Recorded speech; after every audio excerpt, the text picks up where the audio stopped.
First pitch to Dan. Swing and a drive. Deep right field. It is gone. D-Raj with a shot to right. 9-0 Hawks. Wheatley's pitch.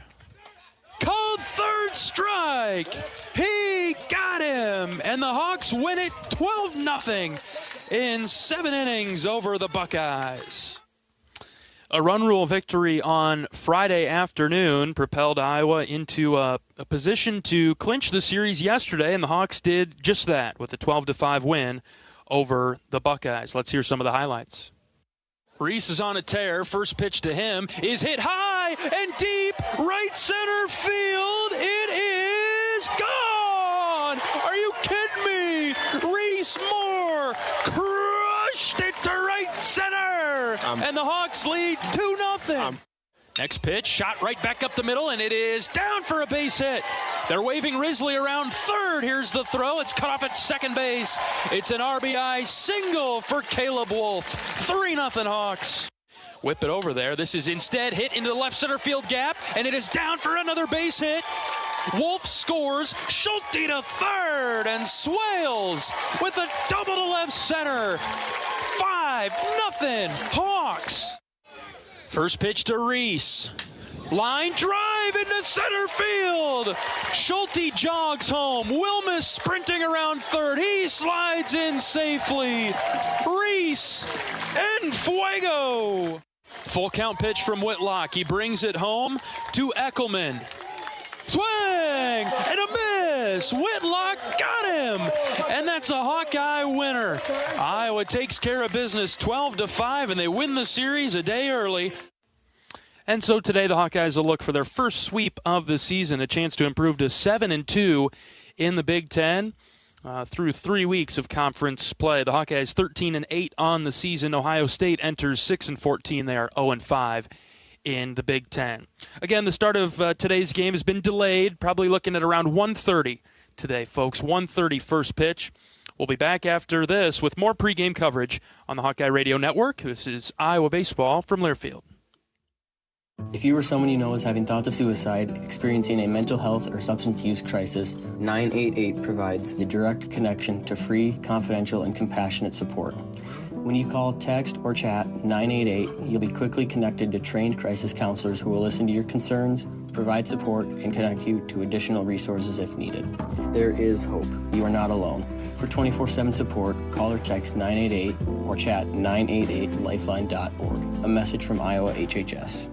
Whether you're traveling for business, pleasure, sports, or with one of our guided tours, our team of travel experts at Travel Leaders Destinations Unlimited will ensure you have a memorable, worry-free experience. Let our professional travel advisors with extensive travel experience and destination knowledge handle your every travel need. Family-owned and operated, Travel Leaders Destinations Unlimited has been serving the Hawkeye community for many years, receiving the Agency of Choice Award several times. Make your travels easy with Travel Leaders Destinations Unlimited at duagency.com.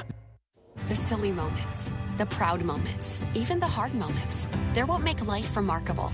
And they're why Wellmark Blue Cross and Blue Shield is here for every moment.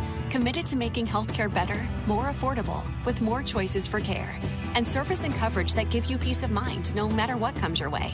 So you can show up for every tender moment, every brave moment, and every wouldn't miss it for the world moment, knowing that Blue is here for you. Go to Wellmark.com/every moment to find a plan right for you.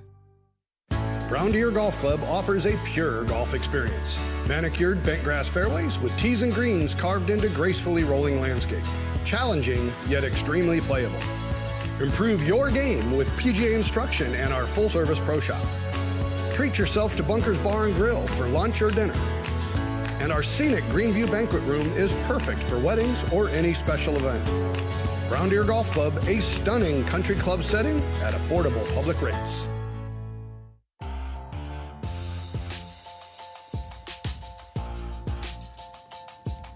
John Evans and John Leo in the broadcast booth at Banks under a weather delay. We won't start on time today. Scheduled for 1:05.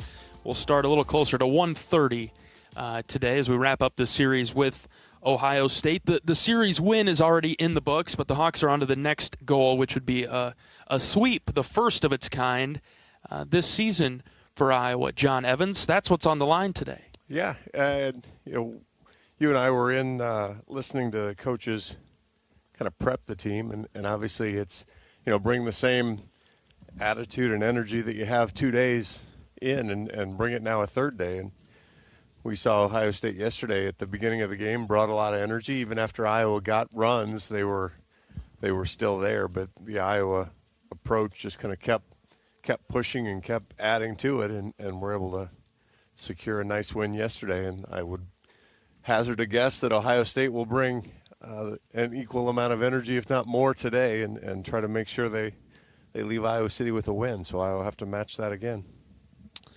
Ohio State will throw Jake Mahalik on the mound for the Buckeyes against Reese Buter, who will start for Iowa. Reese has done a really nice job in the Sunday role for the Hawkeyes. Really has been good. Had maybe a less than great start against Rutgers, but otherwise he's been sharp in the Sunday role, thrown a lot of strikes, and stayed on top of hitters, and so he's kind of drawn the short straw nearly every start. With the weather's been sketchy for him on the Sundays, but he'll get an opportunity today to battle through a delay, and then if the forecasters are right, the wind will pick up as the day goes along, and he'll have to, certainly as we talked about yesterday, keep those Frisbees down, especially if Ohio State has a ton of left-handed hitters again. The field, nice field here in Iowa City. It's turf. Ball will slide on it today on the ground, and then as you mentioned, John, with the wind whipping later on today, outfielders can't really give up on anything in the air. No, we've seen that in a number of games this year where in this case, with the way the wind is seeming to blow, a ball that maybe is popped out to left field or popped out over the shortstop's head, could be a catch for Miles Risley in center field instead. Right. So it's one of those where you don't want to get caught being a spectator if you're in the field today, because it might make you look silly when all of a sudden the ball ends up more in your area than it did in your partner's area.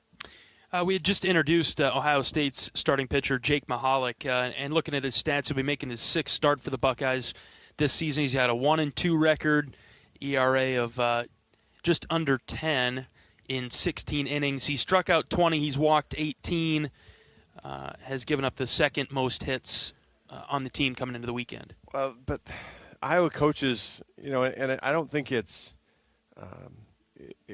not just talk to keep your team focused. The Iowa coaches really like his stuff. It's just, we've talked a little bit about it through some of the other pitchers with the Buckeyes.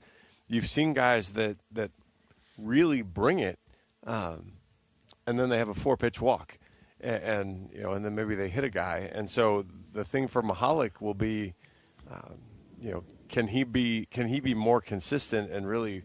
The stuff is there. The fastball is going to be low 90s. He's going to throw a slider and a changeup that both grade out. The slider especially grades out pretty well. And so, Iowa hitters will have to maintain kind of that same discipline they've had if they venture out of the zone, and help him. He threw 6 innings against Valparaiso, gave up 5 hits, a run, walked 2, and struck out 10.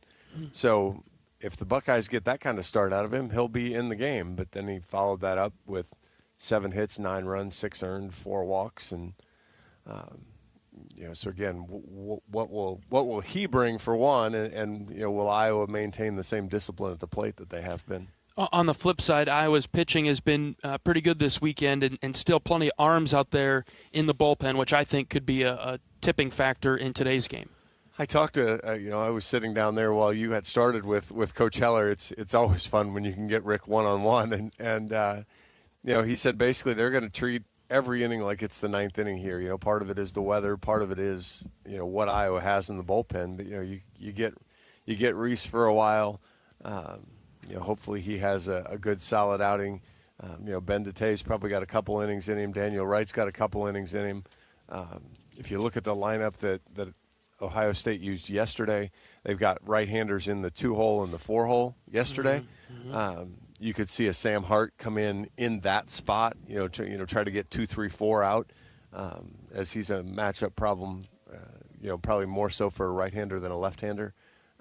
So you've got guys available there on the Iowa side, and especially in Ben DeTay and Dan, who are multi-inning guys, and Coach even said, you could see Chaz Wheatley in a spot, where he came in, to get a ground ball or to get a couple outs again, because he splits out well against left-handers too. Those are the first three names first four names that Coach gave me when I talked to him earlier today, John, and then he proceeded to rattle off every other person that is out there in the bullpen. So everybody is available except for the starters today. It sounds like it sounds about like Rick, but the good news is he's consistent. He gave us both the same answer.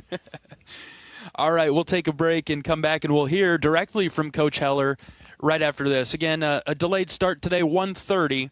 We'll get underway. That's the scheduled approximate first pitch time now against the Buckeyes in the series finale. 1:30 here at Banks. As the teams are starting to come into the dugout and their respective dugouts warm up down their respective lines. And so it's looking like, all right, we're aiming, we're gearing towards first pitch, but we're still a little bit a ways away from that at 1:30 now on the Hawkeye Radio Network. All right, we'll take a break and hear from Coach Heller right after this. This is Hawkeye Baseball from Learfield. Different people have different needs. Delta Dental of Iowa has affordable dental and vision coverage that meets you where you are. Small business on a budget? We have options with no employer costs. Traditional Medicare plans don't cover dental, but we do. And if you can't get benefits at work, you can buy direct from us. Plus, we give back to your community. Visit sharinghealthysmiles.com and choose Delta Dental. For your smile, for your health, for your community. Iowa Hawkeyes women's basketball forward Hannah Stuelke teamed up with 22 and Vine at Riverside Casino and Golf Resort to bring you an exclusive creation, the Hamburger. This mouthwatering masterpiece features 2 delicious sausage and beef patties with crispy bacon jam, melted American cheese, and a perfectly fried egg, all nestled on a French toast caramelized brioche bun. Experience the Hamburger today, available only at 22 and Vine. It's a game changer. What does it mean to be locally owned and operated? For Cenex, it means everything. It means that we know if you take your coffee to go or if you like to stay a while. It means we've helped Little Leagues get jerseys and local festivals get funding. It means we know what our communities need. So you'll always leave Cenex with a full tank, full of snacks, or full of smiles. Or all of the above. And that means the world to us. Cenex, powered locally. Across Iowa, you don't have to look far to find a bank that's got your back. From just around the corner to the next town over, hundreds of neighborhood banks are going the distance to ensure your future looks brighter than ever. By providing jobs, supporting local businesses, strengthening communities, and helping your dreams become reality. Here, the life you build is backed by Iowa banks. See how banks are making a difference near you at iowabankers.com.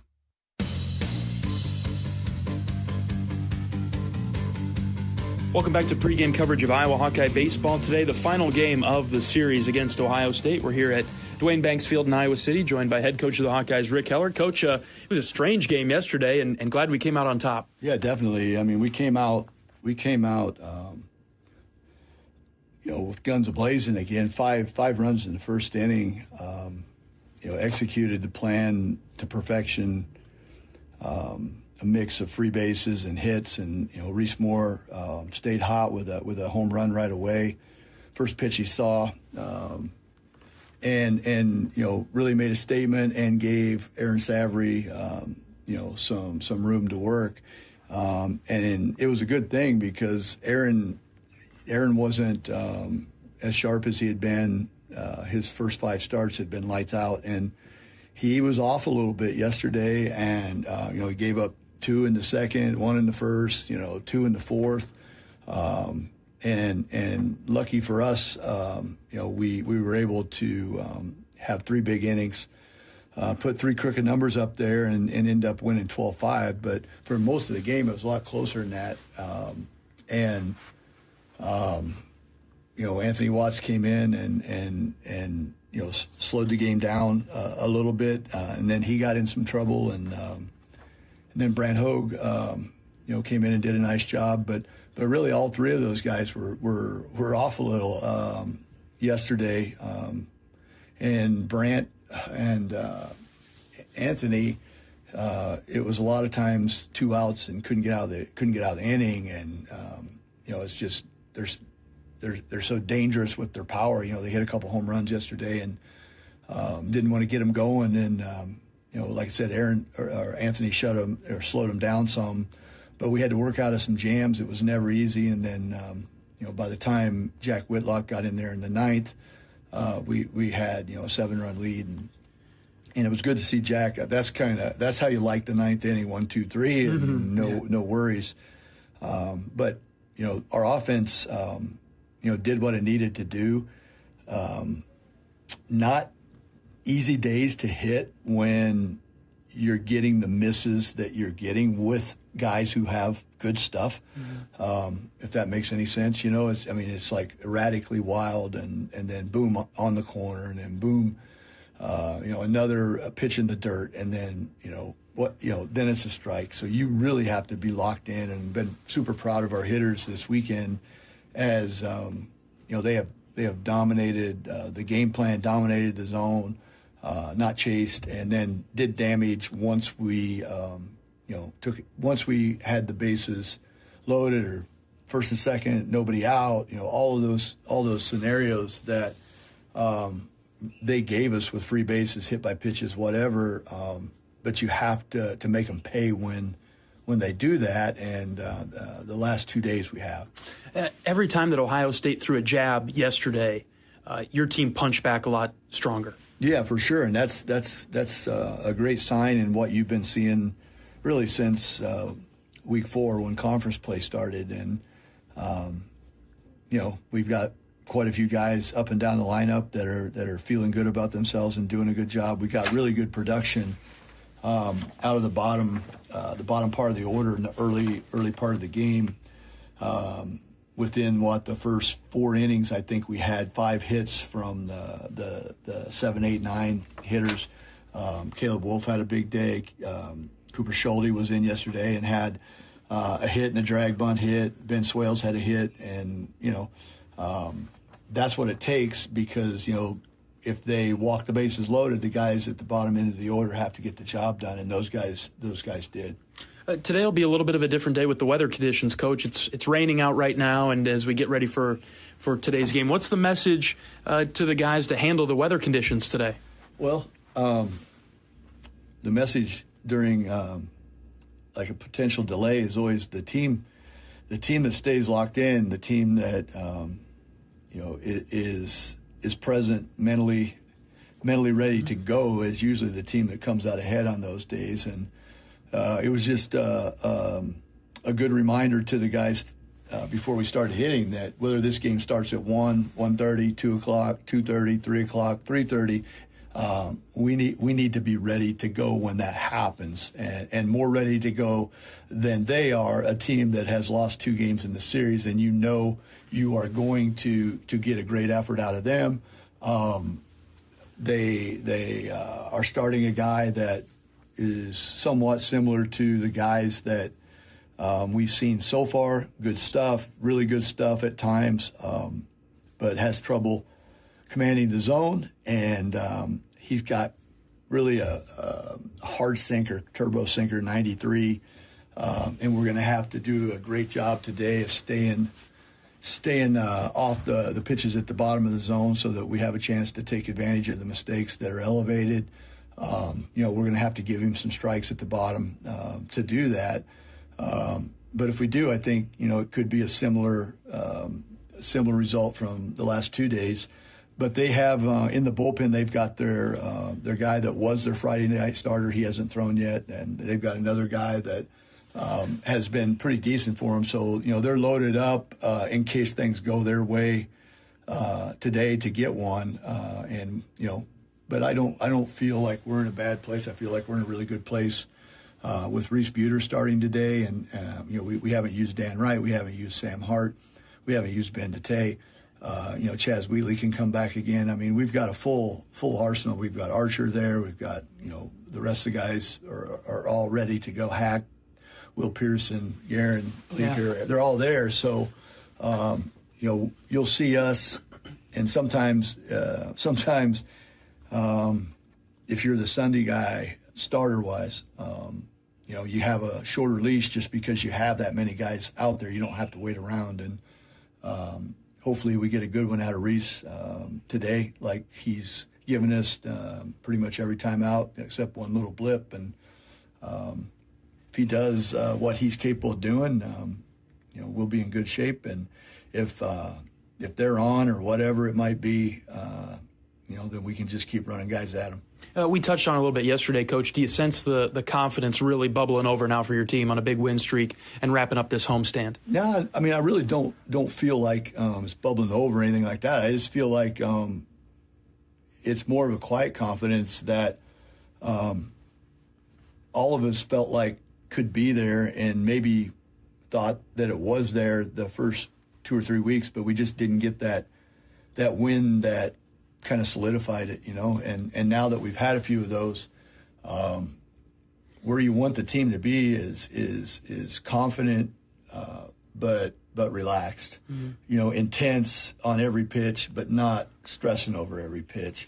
And this team is finally getting into that comfort zone of being able to play at a really high level of, high level focus, high level intent every single pitch, without it being a big deal. You know what I mean? Yes. And that's a fine line to get there. And it took us a little while, and that's not surprising with so many new players. Wish it would have happened a little earlier, but can't go back in time. But I'm just really happy that, for the last couple of weeks we've been in a good state. Win, lose, not so much the results, but just how we're going about our business and how we're playing every pitch. Is there one thing, Coach, despite all those improvements, is there one thing on your checklist that maybe remains unchecked and you're thinking, hey, if we really pin this down, then we're really moving? One room for improvement? Yeah, I think there's a lot of things that we need to improve on. We've really cleaned up the defense. We've stopped making the pitcher errors that we were getting. Those were killing us and cost us multiple games. We still have some blips in there where we have some mental mistakes that hurt us, and those could be cleaned up.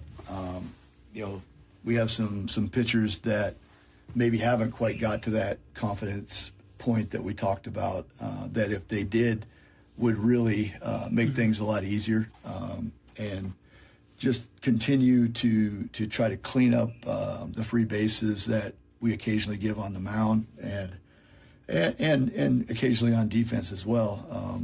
We got to clean that stuff up. But from an offensive standpoint, we've been getting really good at bats up and down the lineup. Our starting pitching, for the most part, has been outstanding all season long. We're starting to get the bullpen solidified. So I feel like my goal would be to get more of those pitchers that haven't really got over the hump either today, tomorrow, whenever, because if we have a couple more of those guys that we can go to and leverage situation and feel confident about it, that just makes your team that much better. Because then you can use matchups. Like right now, there are several guys on the staff, and you've seen it on Tuesday night, that just aren't in a great place. They have good stuff, very capable, and at times it's like he is the best matchup for this guy right now, and you don't go to him because you're going to go to the guy that you're confident is going to go out there and be aggressive and just be himself and let the chips fall where they may. But and we're getting closer. It seems like we get one every week that comes over. We got Jack Whitlock back kind of where he's in a good place, and Chaz Wheatley's in a good place. And so having those two guys, Sam Hart has been a big boost for us, having him. Now, Sam with his arm slot is not the greatest matchup, with all the lefties that they can run in the lineup. But still, he's a guy that has really flipped and turned the page from where he was and a guy we can trust. So we've got a lot of guys, but that'd be the thing I'd try to think about. All right, Coach, thanks for the time today. Good luck against the Buckeyes. Let's get that sweep. All right, thanks, John. Head coach of the Hawkeyes, Rick Heller, on our pregame show from Banks. We're back with starting lineups and first pitch right after this. This is Hawkeye Baseball from Learfield. Hi, I'm Gary Dolphin, and if you want your home to be exceptionally comfortable during these cold Iowa winters and hot, humid summers, you need to turn to Dave Lennox and your local Lennox home comfort specialist. Lennox has been serving Iowa consumers since 1895, when Dave Lennox built his first furnace in Marshalltown, and Lennox is still building its high-efficiency furnaces and air conditioners there today. For the best home comfort system you can buy, it's Lennox and your local Lennox dealer. Lennox and the Hawkeyes. Now there's a winning combination. American Equity salutes today's hero of the game as a proud sponsor of the ongoing recognition of our military during Hawkeye games this season. Please join American Equity in thanking all who have served our country. American Equity is more than just retirement savings and income products. They are committed to providing you best-in-class service and high-quality retirement income that helps deliver the independence to dream and reach your goals. To learn more about American Equity, please visit their website at american-equity.com.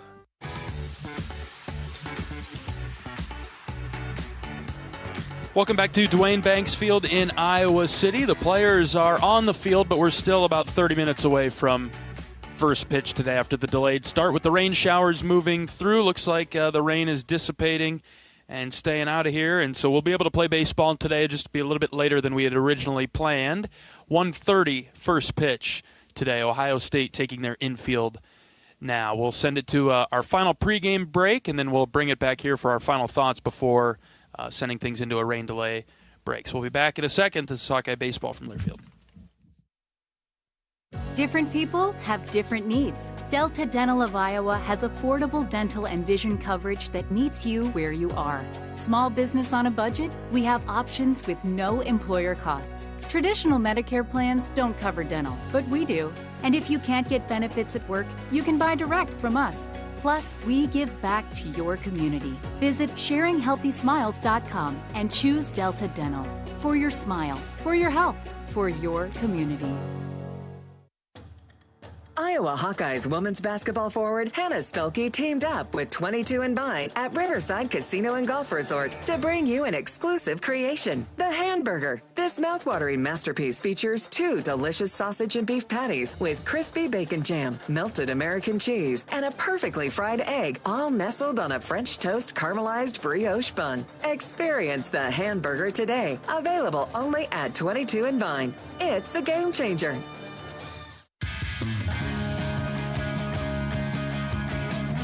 Man, we timed it up pretty well on our pregame show today. If we were starting on time, we would have hit it right on. It's 1 o'clock, and we would have been good to go. But we're not starting on time today, John. Not only that, but we've got some sun peeking through the clouds. It had potential, but as I mentioned, I was sitting in with Coach Heller in the dugout. Their biggest fear was that they both teams or either team got their starting pitchers going and warming up, and then the weather took a different turn. You know, one of the tails of the storms got them, and so they were, out of an abundance of caution, pushed it back a half an hour, and hopefully we'll get at least okay weather to play in here, and it'll dry up just a bit, especially when the wind starts blowing. That's right, and just like they had predicted, the wind is starting to ripple the flags a bit here at Banks. Some fans are filing in, and they're seeing that we are not playing quite yet.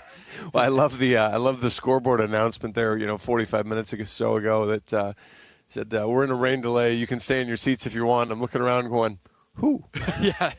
There was nobody here until about 5 minutes ago. I don't blame them for that. That's right. I tried to get the word out as best I could, and Sam on the social media account did the same. So we'll go at 1:30 today.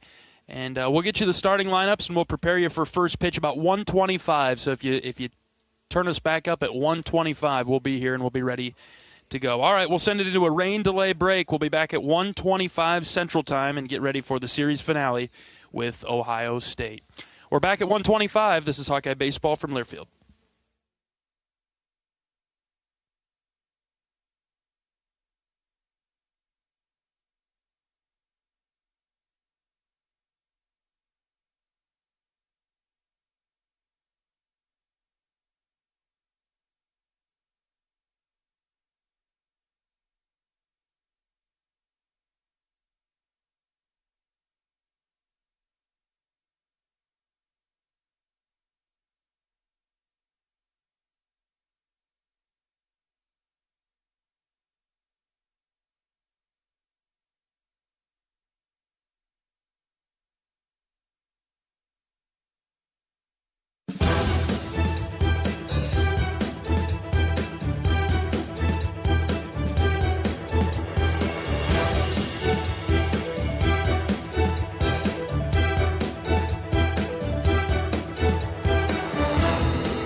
Welcome back to Dwayne Banks Field in Iowa City. We're finally getting set for first pitch now between Ohio State and Iowa. Wrapping up the series with the Buckeyes today. The Hawks clinched it yesterday with a 12-5 winner. Iowa won on Friday night 12-0 in 7 innings. The rain has cleared out, and we're ready to roll here with some windy conditions now, blowing out to right, cloudy skies.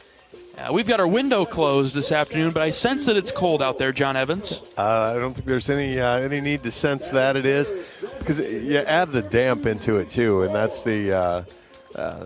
what might make the conditions even more challenging. You know, we've had windy days this spring for the team to play in, but we haven't really had a wet turf day. You know, just the footing for one, but then the ball gets on you faster. You know, it skids across the turf a little bit. You can get some probably as close to funny hops as you can get on turf, just because of the ball skids a little bit more.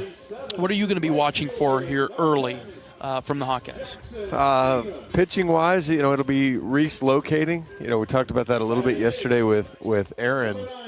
You know, he missed up a couple times, and you get enough of these left-handed hitters with wind blowing it over to the dental lot, and you know, it'll be a problem. And then offensively, can the Hawkeyes continue the same patient approach? You know, really make Buckeye pitching be in the strike zone, and then when they do, you know, be ready and do damage.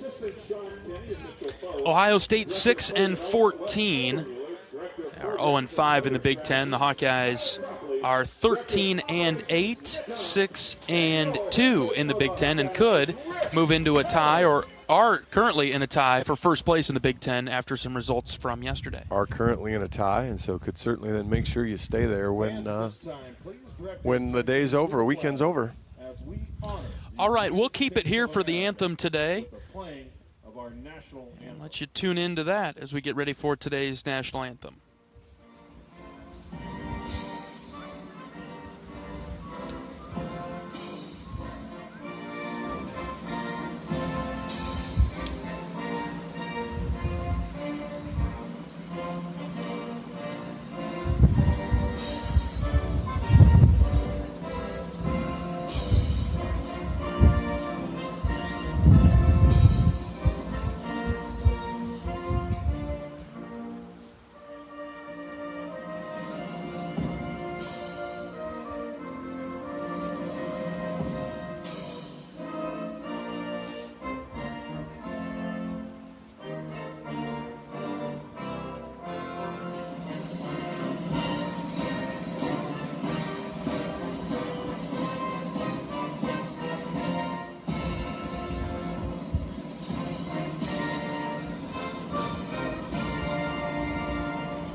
All right, let's get you today's starting lineups. We'll go first with Ohio State, the visitors, the Buckeyes, 6-14 on the season, 0-5 in the Big Ten.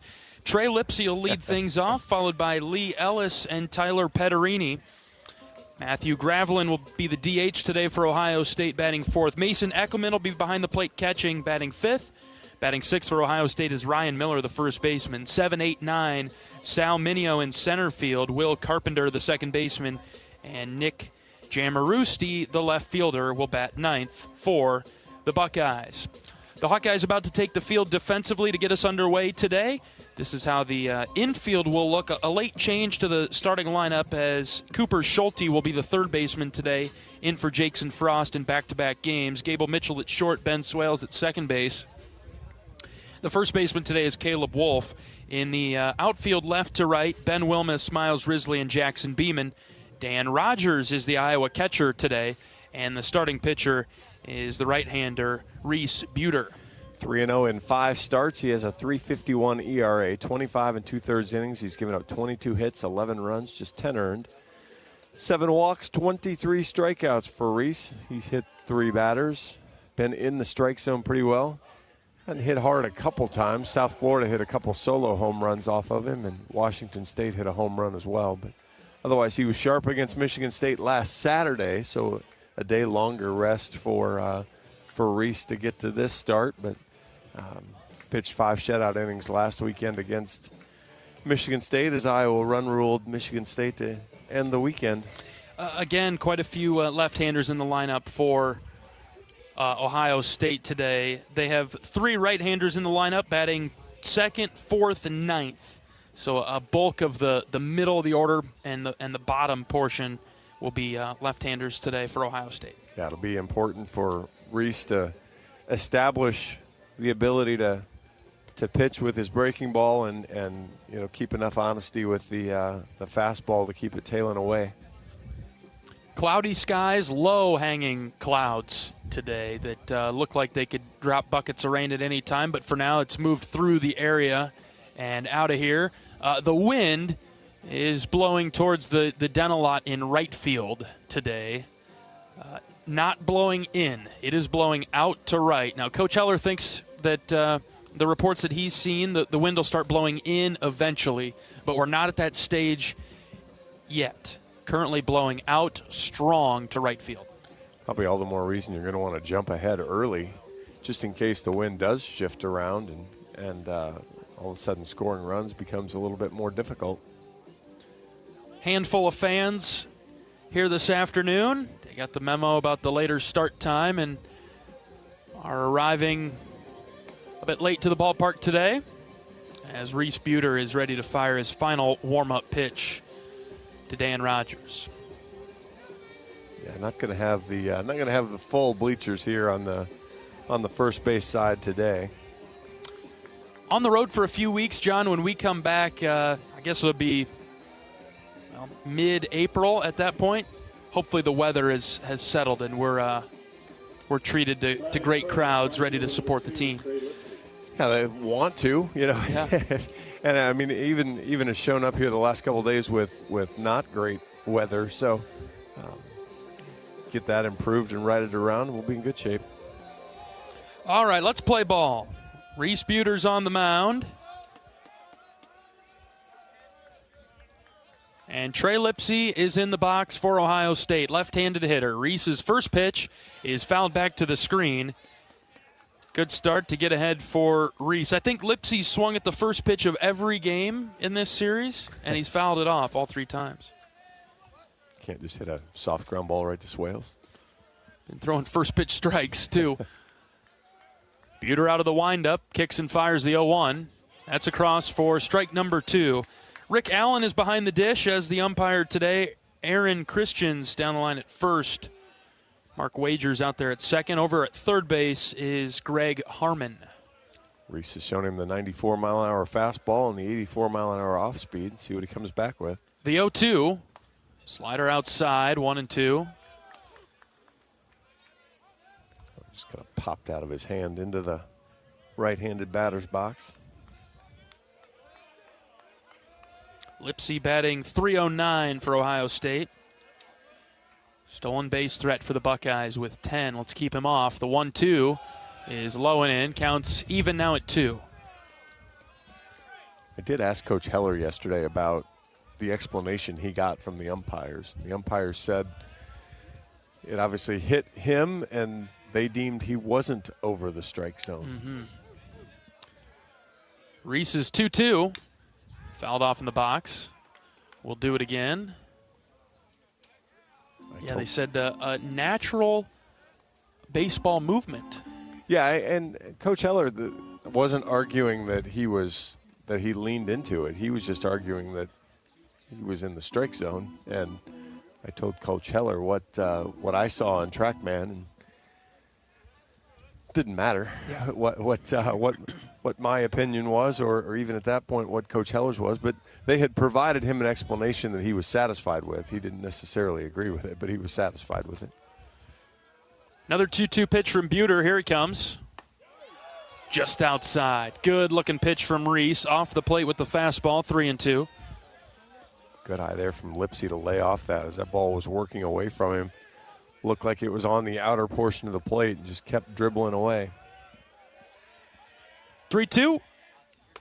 High and out, ball 4.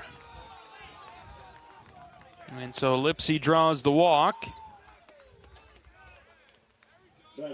The back kid might be the toughest one of the bunch for the Buckeyes as he's got short sleeves on. Woo. Couldn't be us today, John. It would not be me.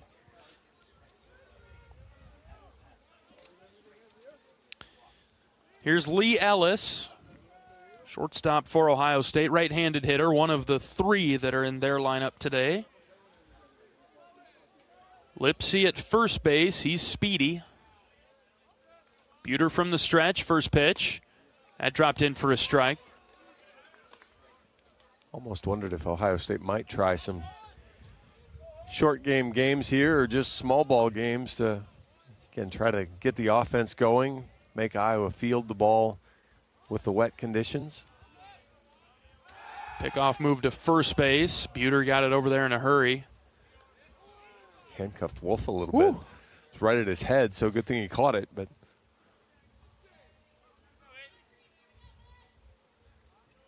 this could be one of those days where we talk about the cold weather. Don't want to stand out there too long defensively. The 0-1 in on the hands, 1-1. Good location from Reese. Just off the plate on the inside. Ellis did a nice job holding up.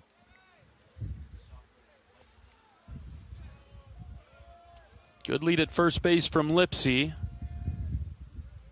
He takes off. The 1-1 is lined into right field. Beeman is over. Beeman caught it. He's going to quickly throw it to first base on one hop. Caleb Wolf's got it for the double play.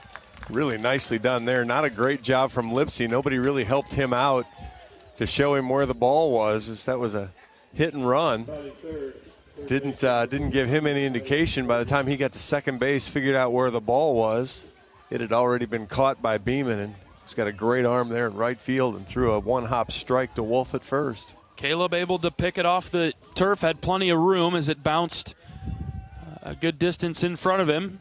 So the leadoff walk is erased on the double play, unconventional double play on the fly ball. And now Buter pitches to Petterini. Fastball just outside for a ball.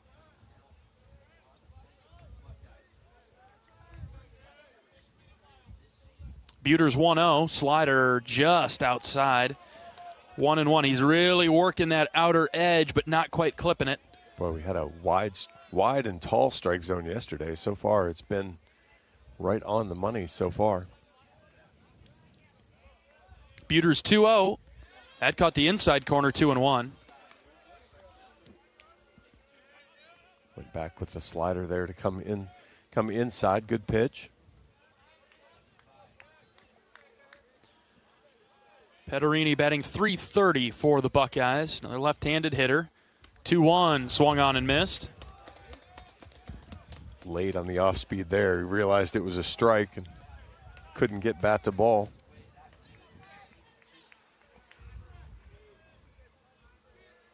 Two balls, two strikes with 2 outs. Buter from the windup, kicks and fires. Just outside with the fastball. Good discipline from Petterini, didn't go after it. Yeah, Buckeye hitters have really stayed in the zone here in the top of the first.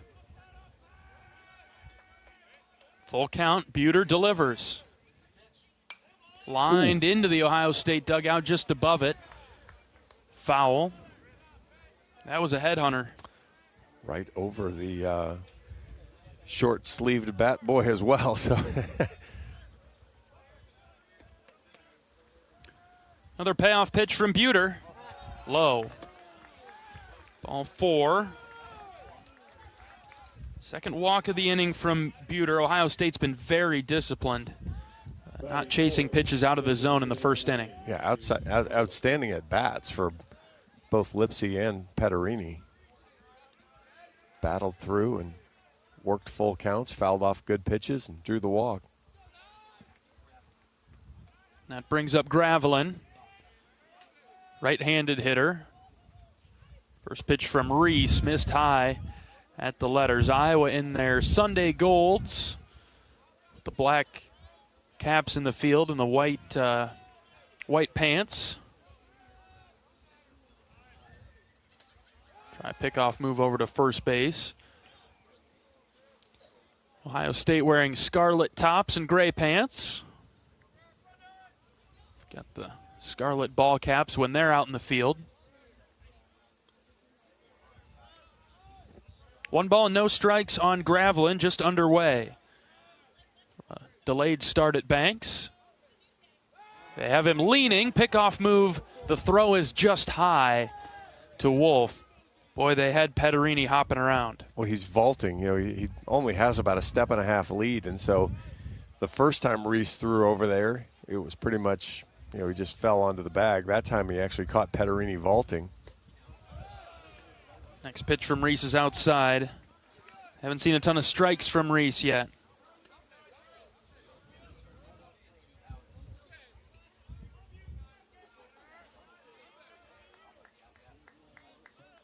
Hitters count for Gravelin, 2-0. Pitch from Buter. At the knees, it's a called strike, 2-1. Haven't seen the high ratio of strikes, but you also haven't seen any real bad pitches. It's been a lot of solid plate discipline from the Buckeyes so far. 2-1. That caught the outside corner. 2-2. Reese has battled back. Well, and this is where he's had a hard time finishing. The Buckeyes fouled off good pitches and drew a couple of walks. See if he can miss a bat here. 2 balls, 2 strikes, and 2 outs. Buter delivers. Check swing. Did he go? They send it down to first. He did not go. And the count will be full. The third full count of this inning. So Wolf will go behind Petterini at first.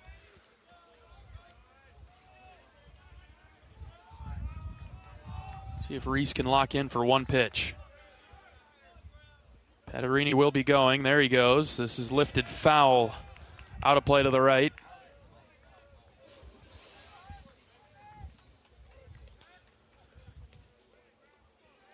Gravelin's a .278 hitter. Has 5 home runs and 4 doubles, so you don't want to give him anything too good. Don't make a mistake. Offer your best to get him out. Full count.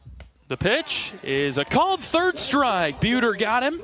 He froze Gravelin for his first strikeout of the day and ends the top of the first inning, holding Ohio State off the board. It'll be Ben Wilmus, Gable Mitchell, and Reese Moore due up for Iowa in the bottom half of the first when we come back.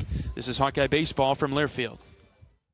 If you or someone you know is having thoughts of suicide, experiencing a mental health or substance use crisis, 988 provides a direct connection to free, confidential, and compassionate support. You'll be quickly connected to trained crisis counselors who will listen to your concerns and connect you to additional resources if needed. There is hope. For 24/7 support, call or text 988 or chat 988lifeline.org. A message from Iowa HHS. Brown Deer Golf Club offers a pure golf experience.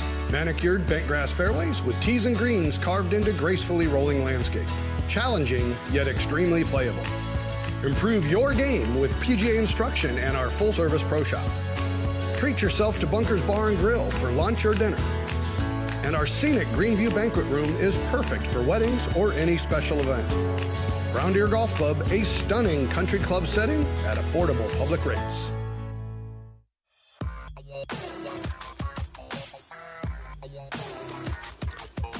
Welcome back to Hawkeye Baseball. We can all help prevent suicide. There is hope with a 988 lifeline. Call or text 988 now. All right, bottom of the first inning coming up. Iowa does a nice job to keep Ohio State off the scoreboard. Ben Wilmus in left field. He'll lead things off for Iowa today, followed by Gable Mitchell and Reese Moore. The middle of the order looks like this for Iowa. Miles Risley in center. Dan Rogers, the catcher, will bat 5th. Caleb Wolf at first base, batting 6th.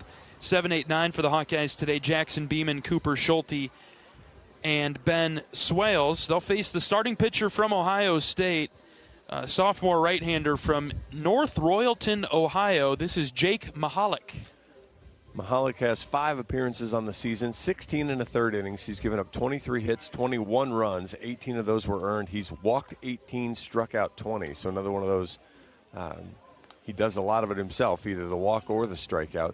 Given up 6 extra base hits, including 3 home runs. He's hit 5 batters, record of 1-2 with a 9.92 ERA. Fastball will get up there in the low 90s. He'll throw a slider and a changeup. The slider is pretty good. The fastball is pretty good too, with some sinking action on it. But again, just hasn't commanded the strike zone consistently enough. Great outing against Valpo, and then 3 other outings that are okay. 94 pitches in 3 2/3 against Alabama, 98 last week in 4 innings against Indiana. Ben Wilmus in the box. He takes strike 1. First pitch that he sees. Sounded like a sinker similar to Chaz Wheatley with a significant dive. And Wilmus is hit by the next pitch. I don't know if I picked up on that, if you picked up on that like I did, if we're in agreement on that, John. Is that what your takeaway was on the sinker? Yeah, I'd agree with that. All as I could think about right there, though, was there's never a good time to get hit with a 94-mile-an-hour fastball. And cold day. Ben saw it coming, was able to kind of turn the shoulder down into it a little bit, catch it off hopefully a meatier part of the back. Yeah, because we lost sight of it pretty much right away. It disappeared behind Wilmus and hit him. And that brings up Gable Mitchell. Oh. High strike call on Gable. One of the things Iowa wanted to do was put pressure on Petterini at third, so see if Gable does anything here. 0-1. That's low. Hawks will be able to leave that pitch all day. Well, and they'll have to, because, as we talk about when Chaz comes into the game, you're going to beat that right into the turf. And in this case, you'll set up a double play ball by hitting it out there at Carpenter. 1-1 to Gable. Swung on and missed. A bit confused by that pitch from Mahalik. A good off-speed pitch up at the top of the zone where he could really see it the whole way. Just couldn't get the bat up to it. Wilmus with a good lead at first base. Mahalik's 1-2. This is hit on the ground to second and booted by Carpenter into shallow right field. Wilmus gets to third. And Gable reaches on the E4. Yeah, and that's, we talked about it a little bit yesterday. Ohio State, not a good fielding team. And boy, the turf, again, the ball gets on you faster. Yep. You got to get your glove down. You've got to get ready because the ball's going to skip. And Ohio State pitching doesn't need their defense to give free bases either. And so a hit by pitch and an error, and Iowa in business here in the first inning already. And look who it is. It's Reese Moore coming to the plate. Iowa's DH. He's been on fire in this series. Has 3 home runs. Will they pitch to him? I suppose they will. The first one to Reese is low and out for a ball.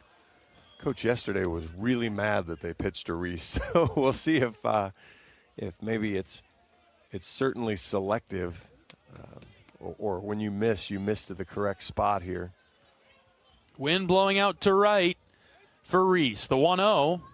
Good breaking ball. Catches the lower part of the zone. It's 1-1. Not much Reese can do with that pitch, especially early in the count. Good take there. Now he's seen both the fastball and the off-speed pitch. Reese batting an even .400, tied for the team lead with 7 home runs.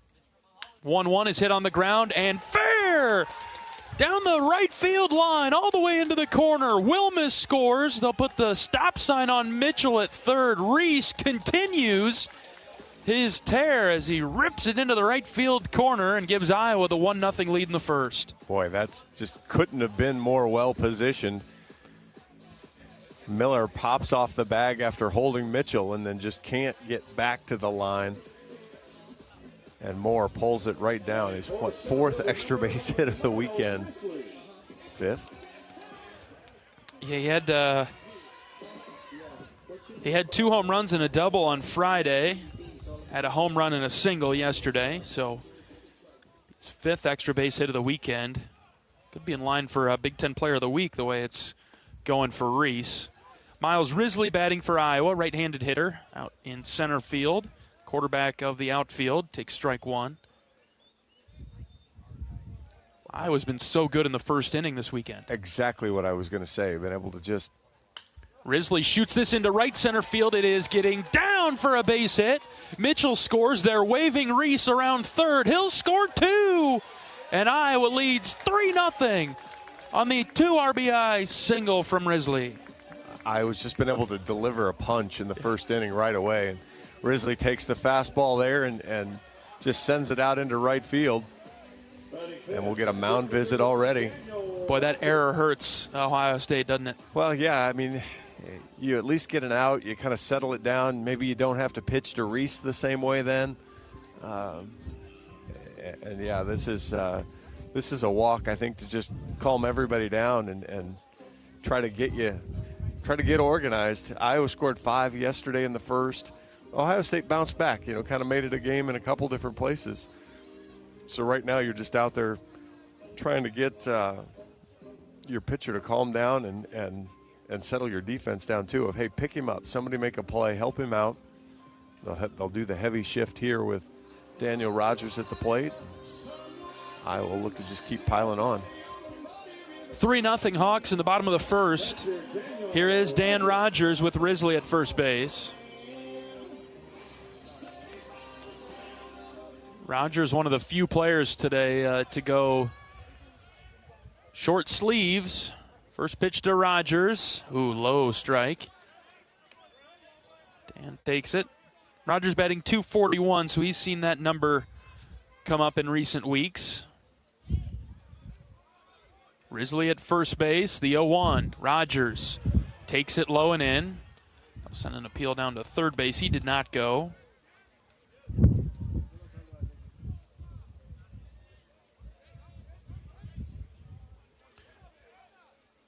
Count even at 1 with nobody out in the bottom of the first. Next pitch from Mahalik. Rogers takes inside for a strike, 1-2. It's a really good pitch there. Mahalik has been good. Now his problem is he's missed over the plate a couple times too, and so Iowa's done a good job of picking out the misses. 1-2. The pitch to Rogers drifted low and out. 2 balls and 2 strikes. Interesting how hard the Ohio State infield is to pull, but how almost opposite way the outfield is playing him. So they expect it airborne to go the other way. Rogers stays alive, taps it foul over to the right. Our friends Matt and Bob are listening again from Columbus. Thanks for tuning in, gentlemen. You guys would not have liked the weather today here.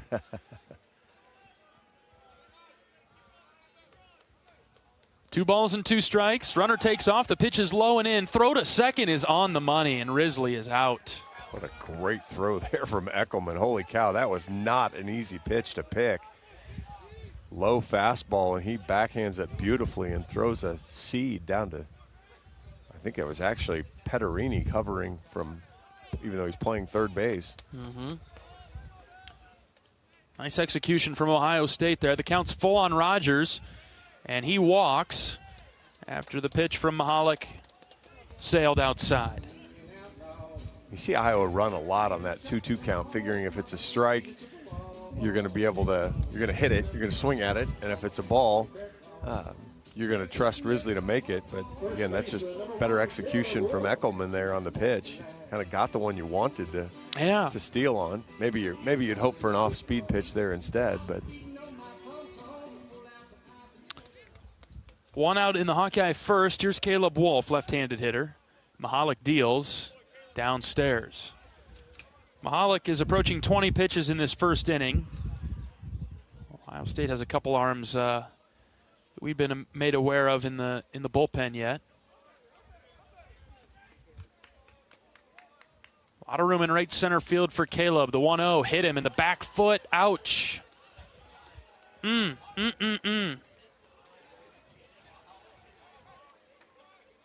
Caleb jogging down to first. Looks like he's okay.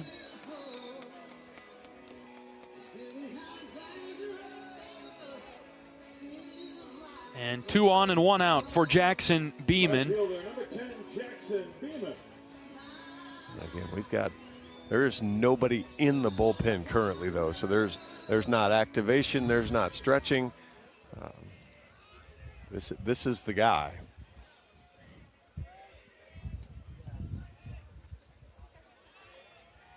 Jackson comes up batting .281. First pitch, sweeper outside. Beeman stands in from the right side. Righty on righty matchup here. He's had a tough time this weekend. Just hasn't seen the ball very well. So see if he can just hunt a fastball here and lay off everything else. 1-0. Hit softly on the ground to short. Ellis picks it up. His only plays to first. It's a high throw, but it does get Beeman for the second out. Both runners advance. 2 in scoring position now for Cooper Schulte. Big spot here for Coop. Chance to get Iowa a couple more runs.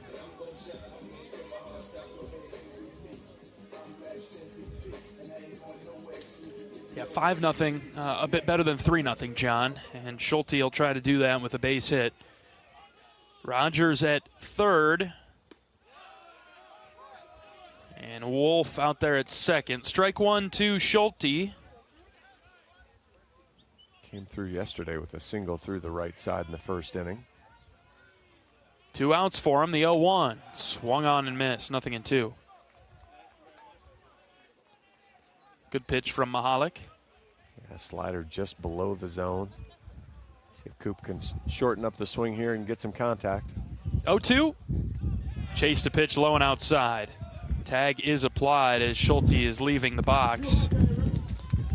2 runners left on for Iowa, but 3 runs come across. Good start from the Hawks. We'll go to the second after this, 3-0. Iowa with the lead. This is Hawkeye Baseball from Learfield.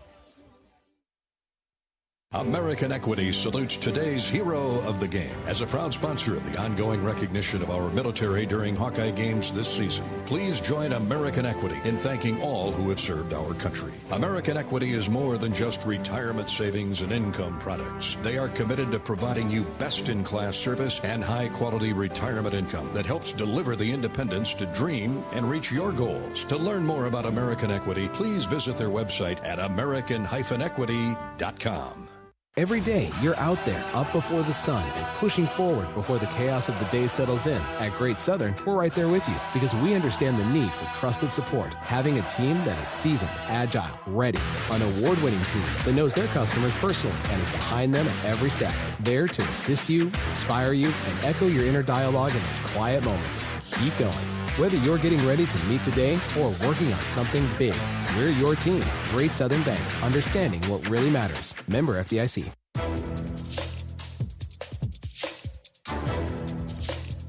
This copyrighted broadcast is an exclusive presentation of Learfield under the broadcasting rights granted by the University of Iowa. Reuse of this presentation is prohibited without the expressed written consent of the university and Learfield. Announcers are provided by Learfield and approved by the university. Baseball is brought to you by Riverside Casino and Golf Resort. Stop by today for a relaxing massage at the spa, fine dining at Ruthie's Steak and Seafood, and so much more. Visit Riverside Casino and Golf Resort today, located minutes south of Iowa City. Top of the second inning in Iowa City. 3-0 Hawks with an early lead once again. It was 2 runs on Friday, 5 yesterday, and then 3 today. Okay, that's 10 in the first inning of a series is pretty good. Quick out of the gates. Well, if you think you're the better team, it's nice to make sure the other team gets that sense early.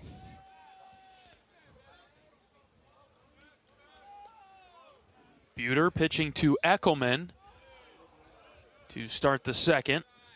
Reese zipped it high.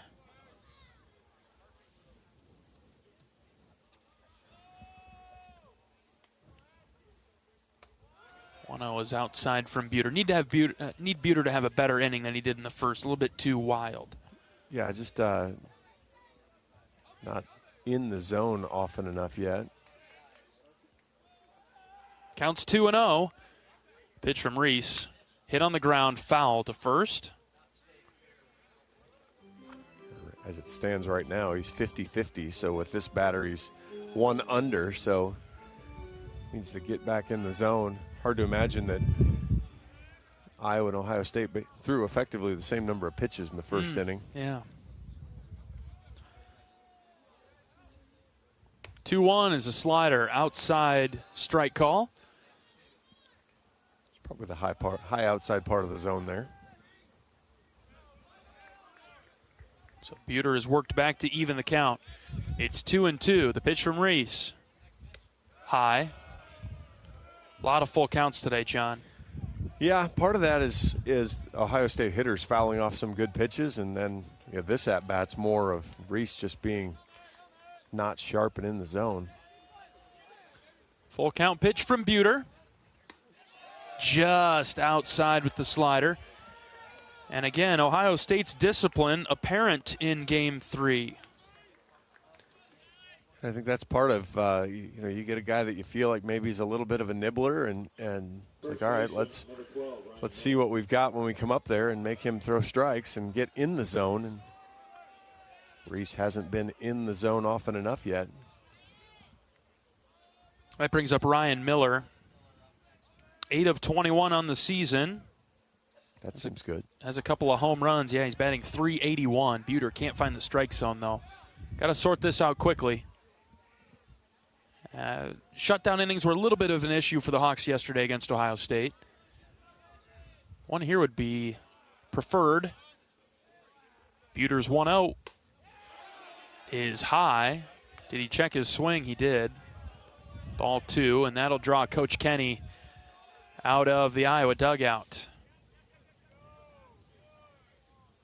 Yeah, the first inning, it felt like Reese was around the strike zone, just Ohio State wasn't helping at all. Now it feels like he's pressing, trying to be a little too fine, and Ohio State still not helping at all. And so easier for the umpire to call it balls at this point.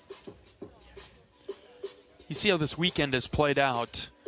Cade had arguably one of his best starts of the season on Friday. And then Savary and Buter to start so far have been a little bit off compared to what we've seen the previous series where Cade wasn't necessarily on, and then Savary and Buter came out and were lights out. 100% agree there. And so, now it's making sure everything's good here. And again, I don't feel like Reese has been terrible or not sharp. The velo's there, and it's just he's missing location just a bit. So get tuned in here. Find your spot, especially when your team stakes you out to a lead. Go ahead and make Ohio State hit it and come back rather than give the free bases. 2-0 on Miller. Buter's pitch inside, just about hit him, ball 3. So obviously we saw what free bases did to Ohio State in the first inning, so Iowa got away with them in the top of the first, but you don't want to keep poking that bear to see what happens. 3-0. There's a strike at the knees, 3-1.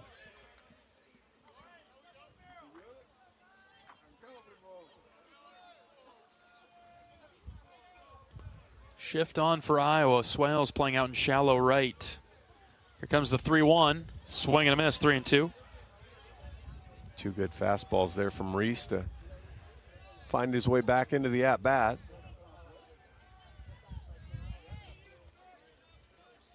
See if Reese can come all the way back. The 3-2. Hit well to right center. This is deep trouble. And that is long gone. That is 108 off the bat, 472. And that doesn't even count any wind. So, Reese found a fastball that he could throw for a strike, but unfortunately you show it to a guy a third time in the same location. And Iowa does not get the shutdown inning and just kind of plugs Ohio State's dugout back in.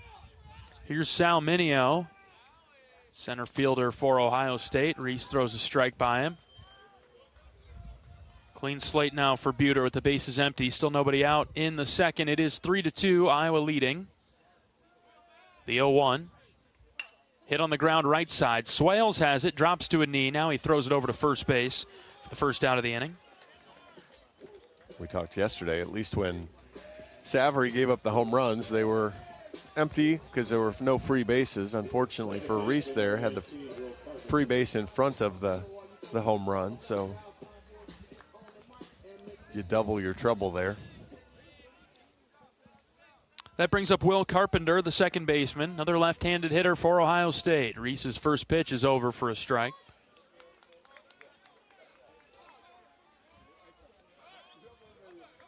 Carpenter batting .281 for Ohio State. A double and a home run this year. Hits this into the left center gap. Risley moving over. Miles still running. Miles is able to catch up to it and make the grab as he tumbles down after making the catch. 2 down. You were amazingly calm for that. That is a fantastic running catch there. Risley makes the diving catch, rolls over, pounds the wall in joy, and then flings the ball back in. Crazy good catch. That ball was hit well enough where I don't think the wind pushed it back to Risley at all. He had to go the full distance to track it down. No, he went and earned it. That's 101 off the bat. Pretty good fastball from Reese. He got that one down a little bit lower, but good hitting went with it. Just didn't get the payoff. Flip it over to the right side for Nick Jamarusti. He swings over the top of a breaking ball from Buter.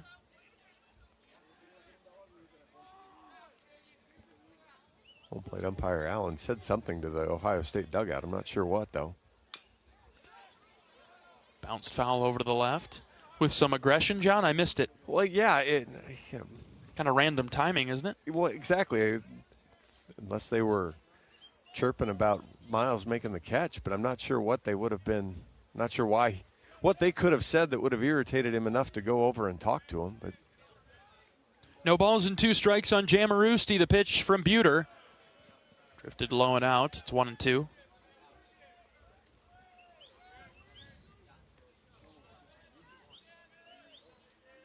What do you like from Buter here? Back to the fastball, maybe in? Breaking ball away again. Give him the same pitch. Just get it closer to the plate. 1-2. Hit on the ground softly to short. Mitchell is there. Quickly throws it to first to retire the side. A little bit of trouble from Ohio State in that inning with a walk and then a home run from Ryan Miller. They get on the board in the second. It's 3-2 Iowa. We're back after this. This is Hawkeye Baseball from Learfield. Hi, I'm Gary Dolphin, and if you want your home to be exceptionally comfortable during these cold Iowa winters and hot, humid summers, you need to turn to Dave Lennox and your local Lennox home comfort specialist. Lennox has been serving Iowa consumers since 1895, when Dave Lennox built his first furnace in Marshalltown, and Lennox is still building its high-efficiency furnaces and air conditioners there today. For the best home comfort system you can buy, it's Lennox and your local Lennox dealer. Lennox and the Hawkeyes. Now there's a winning combination. Cancer doesn't care. It doesn't care what you look like, how old you are, what you do, or where you live. We do. University of Iowa Healthcare is doing more to beat cancer than anyone in the state. From second opinions to life-saving treatments that happen here first. We lead the way in research, training, and care because we believe that UI Healthcare is here to make all of Iowa better. UI Healthcare, changing medicine, changing lives. Visit uihealthcare.org.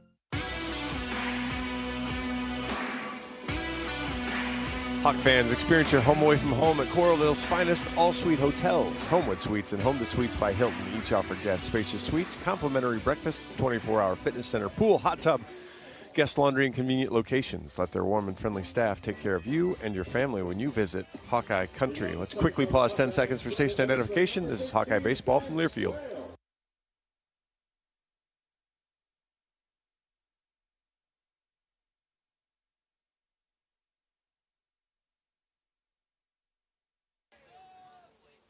Ben Swales in the box for Iowa in the bottom of the second. He takes strike one. It is Ben's birthday today. Happy birthday to Ben Swales. The 0-1 is fouled back, 0-2, as Mahalik continues to pitch for Ohio State.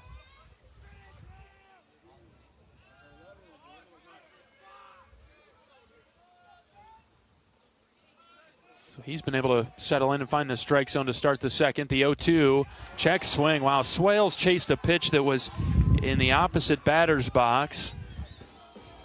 And he is out number one. Boy, that's the, I saw Schulte do the same thing, and boy, it's a hope is not a strategy. You can't go up there and guess. You've got to trust. You've got to trust yourself when you're in the box, and sometimes it'll work out for you, and sometimes it won't. But if you don't trust yourself, it will never work. No shot, ever. Yep. We'll see if the guys go back to the binder as start our second time through the order with Ben Wilmus in the box. Wind is screaming out to right. 1-0. Wilmus takes a strike.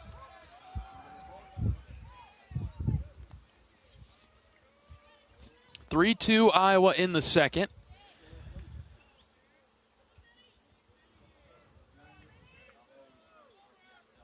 Wilmus takes the 1-1 outside. Really good pitch from Mahalik, and Ben had a good eye on it. Yeah, just like we've seen Ohio State do. Take that pitch right on the edge. Umpire Allen hasn't given anything really in that buffer zone yet. 2-1, Wilmus cranks foul down the third base line.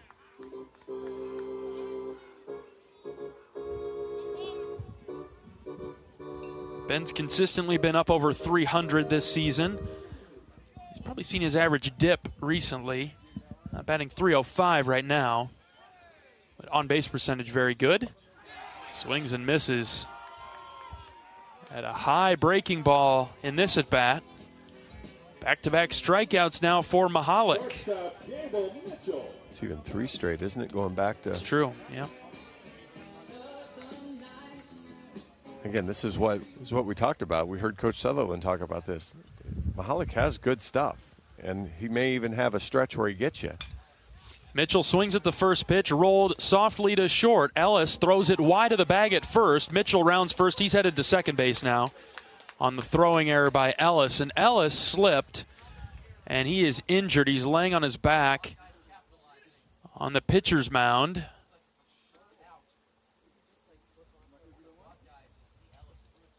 And Ohio State's trainer will tend to Ellis on the mound as Mitchell gets to second base. Boy, this is the part you hate to see and you worry about on wet turf.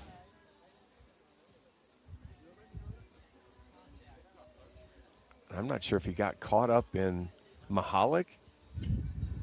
If there was some sort of collision. Yeah, just as trying to catch the edge of the Big Ten Plus replay, and he's just right on. They were together, but I don't know if Mahalik came together because he heard him go down or what happened there.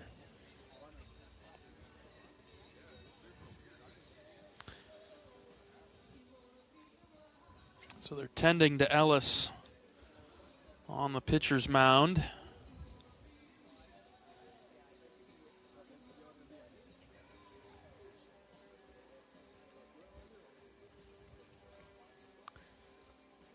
And as it stands right now, Mitchell will be at second base with 2 outs, and Moore will bat.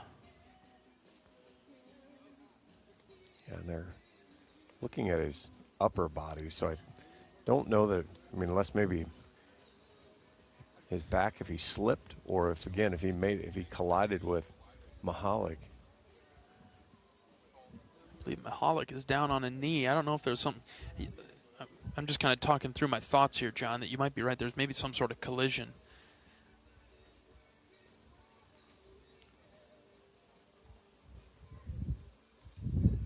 Giving Ellis all the time that he needs. They've sat him up now, so that's progress. Initially was holding his head. Now he pops up, and see if he'll be good to stay in the game and play for Ohio State. It certainly looks like it, but he'll take his time, as he should.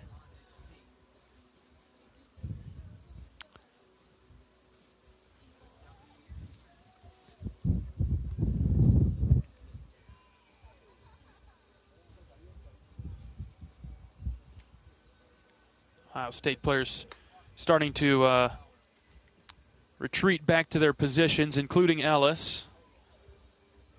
And Mahalik firing a few warm-up pitches.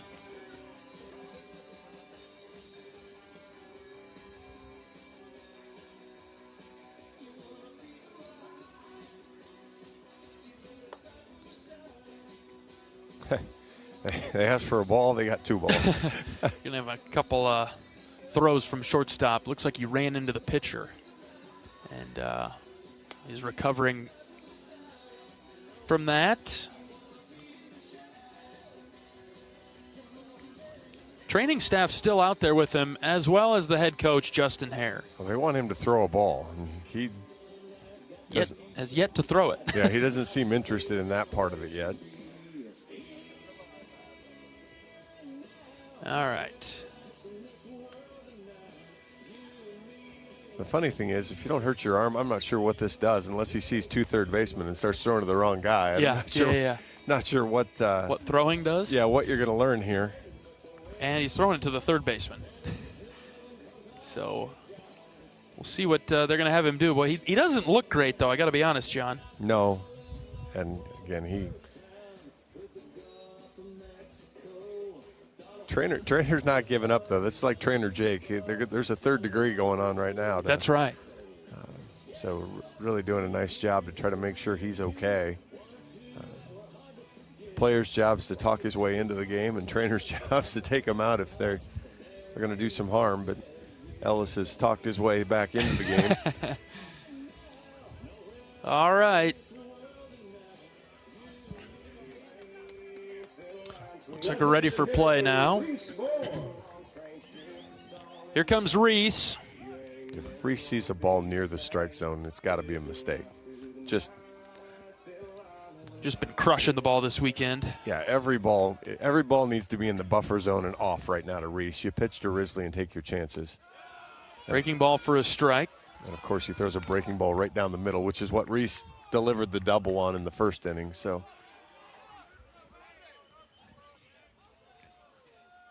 Mitchell out there at second base for Iowa with 2 outs. The Hawks lead at 3-2 in the bottom of the second. Next pitch to Moore, hit on the ground right side. Second baseman Carpenter's there, pops up, throws it to first, and the Buckeyes are out of the inning. We're through 2 in Iowa City, 3-2, Iowa leading Ohio State. We're back after this. This is Hawkeye Baseball from Learfield. FS Envision Seed Corn and FS High Soy Soybeans provide best-in-class traits and genetics that perform. In farming, bushels matter to your bottom line. Our field-proven products deliver high yields year after year. Get the seed you need from the people you trust. Contact your local FS Envision and High Soy retailer or visit fsseed.com to learn more. Hey there, sports fans. Hungry for a legendary experience? Look no further than Bump's Restaurants, proudly named after the legendary Bump Elliott. Nestled right at the Finkbine Golf Course on Melrose Avenue, Bump's is your go-to spot for mouth-watering meals. Present your ticket from today's game at Bump's and get a buy one appetizer, get the second appetizer free deal. Offer good through the next home game. See you soon off Melrose Avenue at the Finkbine Golf Course. Bump's Restaurant, a legendary place with legendary food.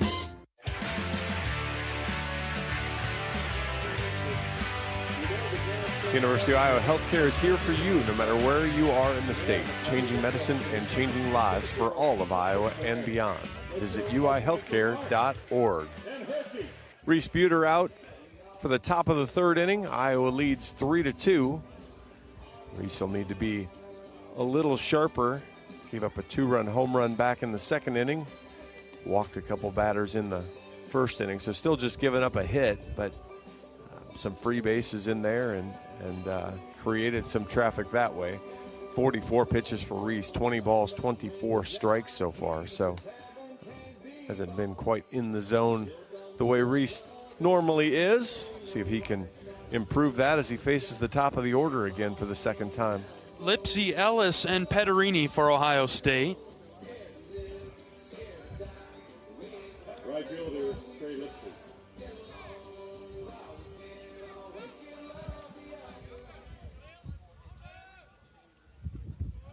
Iowa leading 3-2 in the third. This feels like a big inning early on.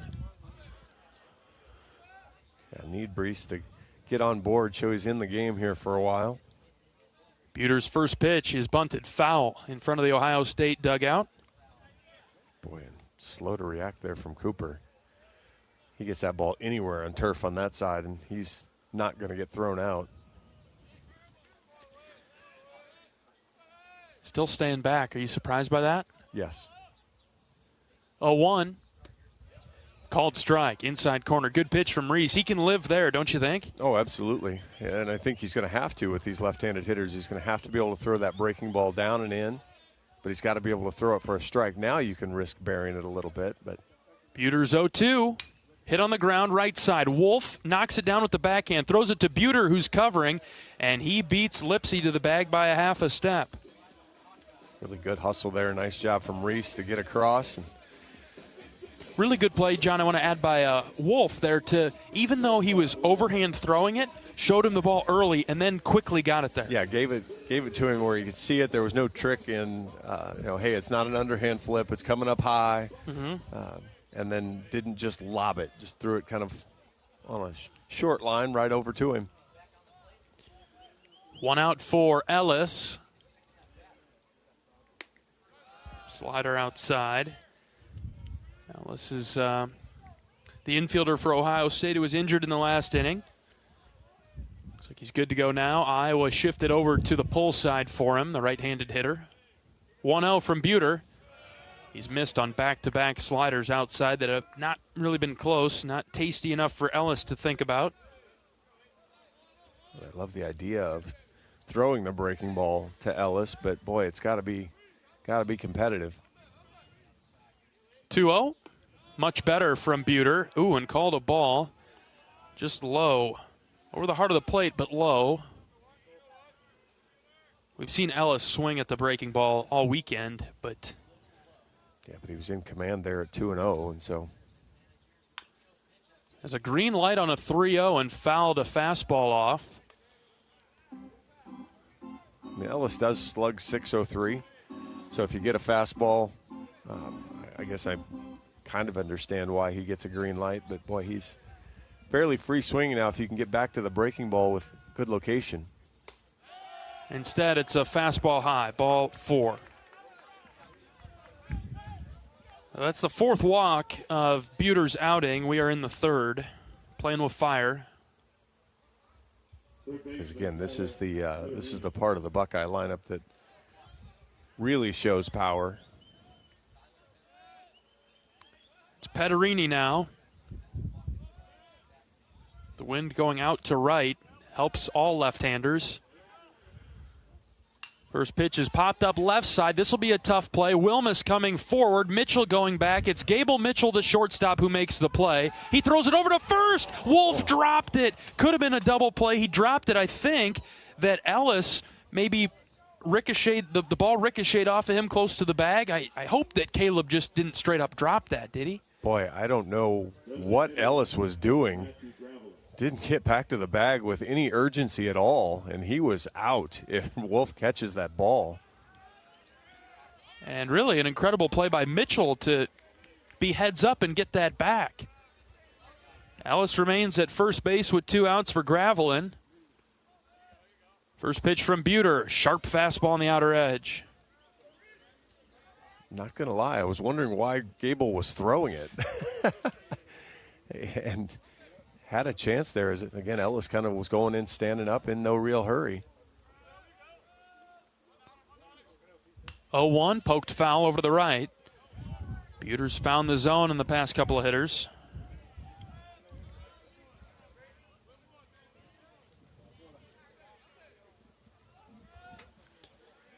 No balls and 2 strikes with 2 outs. Buter comes set. He's ready. Long pause from the belt. He pitches. Called 3rd strike. With the slider on the outside edge. Gravelin goes down for the 2nd time today. Caught looking. First buffer zone strike we've seen so far, but Reese will take it, and that'll end the inning. 3-2. Iowa still in front. We're back after this. This is Hawkeye Baseball from Learfield. Our mission at Oak Knoll is to provide exceptional retirement living and health services through life care. I'm Steve Rowe, CEO. We are a not-for-profit life plan community and have served the Iowa City area for 58 years. Oak Knoll is located near the University of Iowa hospitals and clinics, Kinnick Stadium, Carver Hawkeye Arena, Hancher Auditorium, and downtown Iowa City. Visit our website at oakknoll.com to learn more. We are a proud sponsor of Hawkeye Athletics. Go Hawks! Brown Deer Golf Club offers a pure golf experience. Manicured bent grass fairways with tees and greens carved into gracefully rolling landscape. Challenging, yet extremely playable. Improve your game with PGA instruction and our full-service pro shop. Treat yourself to Bunker's Bar and Grill for lunch or dinner. And our scenic Greenview Banquet Room is perfect for weddings or any special event. Brown Deer Golf Club, a stunning country club setting at affordable public rates.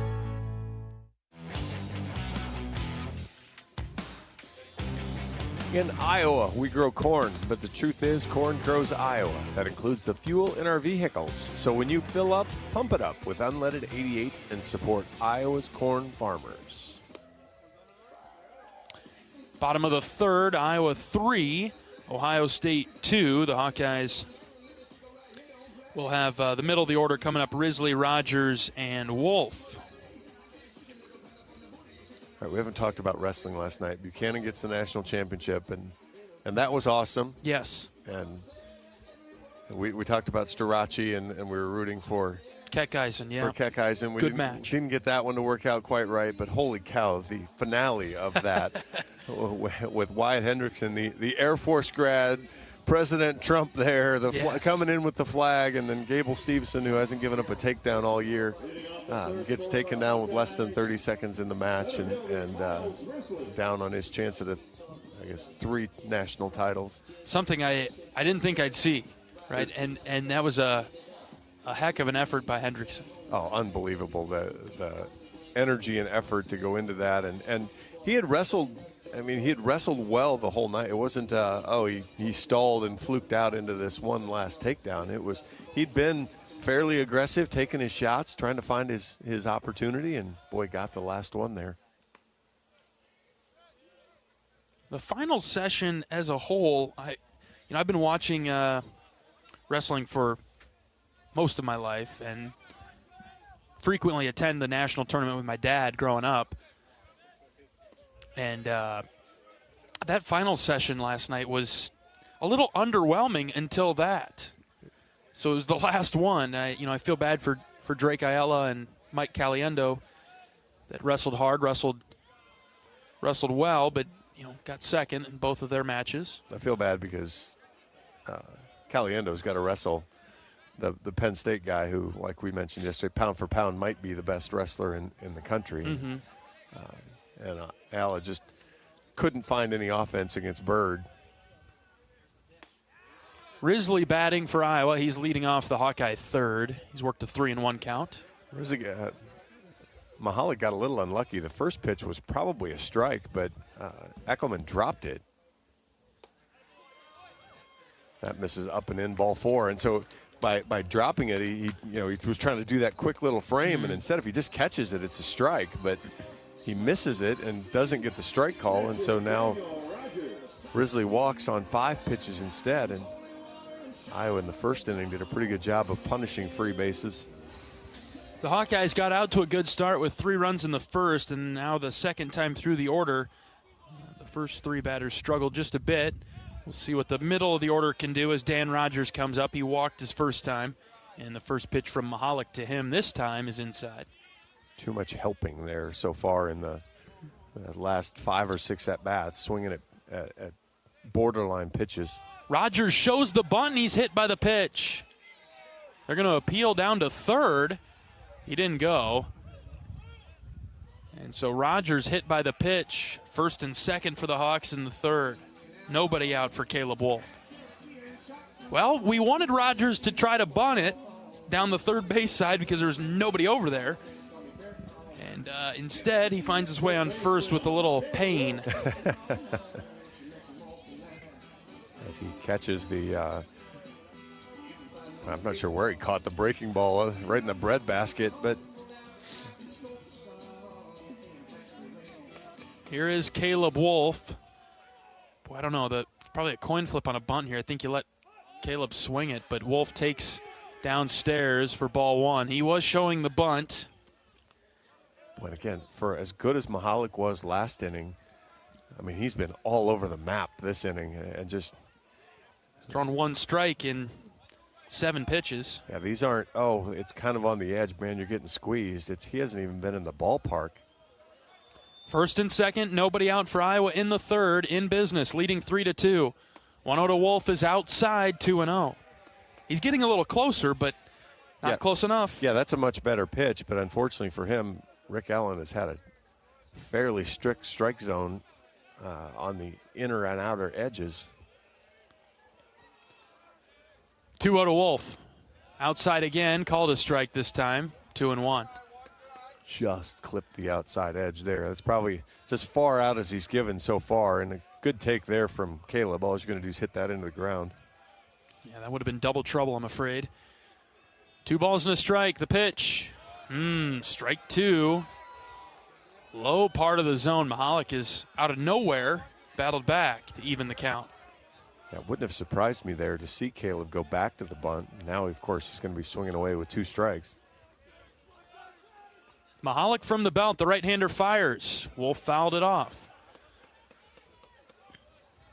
Yeah, now Mahalik, 3 straight pitches that have been fantastic. Just dotted edges up.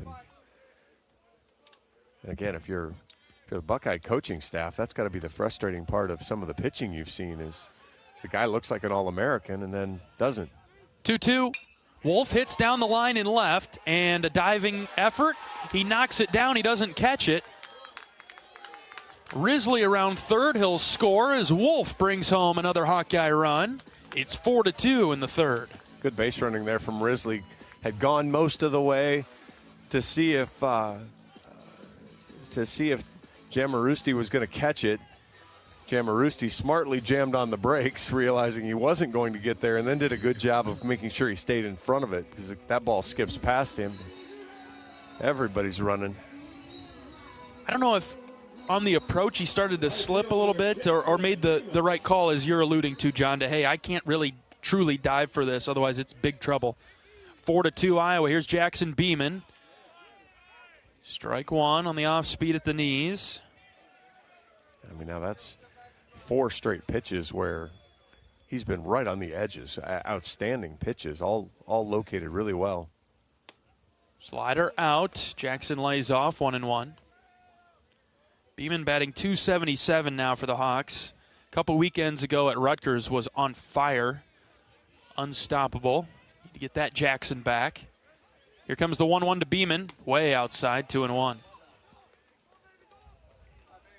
And now just like that, a couple pitches that have been not close. Yeah. First and second, still nobody out. Iowa can do more damage here in the third, leading 4-2 in the series finale. Beeman swings and misses at the slider, way out in front. Didn't recognize it. Yeah, we've seen this from a couple of the hitters. Beeman, Swales, Coop. There's been a little bit of guessing going on and not trusting it. 2-2. Grounded foul. Stayed on that one better. I think he was still a little fooled, but hung in there. Had to fight it off. That's a great pitch again. A breaking ball right on the outer edge. Those 2 weekends ago, every ball he hit was 105 plus. Another 2-2. Beeman took it. Called third strike. It's a great pitch. Beeman's fooled on a breaking ball that comes right into the top part of the zone. 1 out for Schulte. Runner still at first and second. I wouldn't hate a bunt here either. See if you can get some of the speed and the pressure. Schulte hits it on the ground, through into left field. Rogers is around third. He'll score on the RBI single from Cooper Schulte, who ambushed that first pitch. Yeah, and that's a breaking ball too. A pretty good. That's something you go up there looking for and decide, hey, if this pops out of the hand, I'm going to go get it. Didn't hit it really hard, but knocked it past Petterini. And the Hawks hang another. They did this yesterday. It was the odd-numbered innings early that Iowa. That's right. Iowa hung up a bunch of runs. That brings up Ben Swales. 2 on for him with 1 out. First pitch to Ben is outside. Pitch number 55 for Mahalik. And Mahalik's thrown over 90 a couple times, so that part's probably not a concern. His 1-0 pitch to Swales is inside. Ben got out of the way of it. Nobody wants to get hit on their birthday. Save it for another day. Exactly. Hitters count for Swales. The pitch way outside, ball 3. Great stab there from Eckelman. That ball missed location by a long ways, and he was able to snap down and make the catch.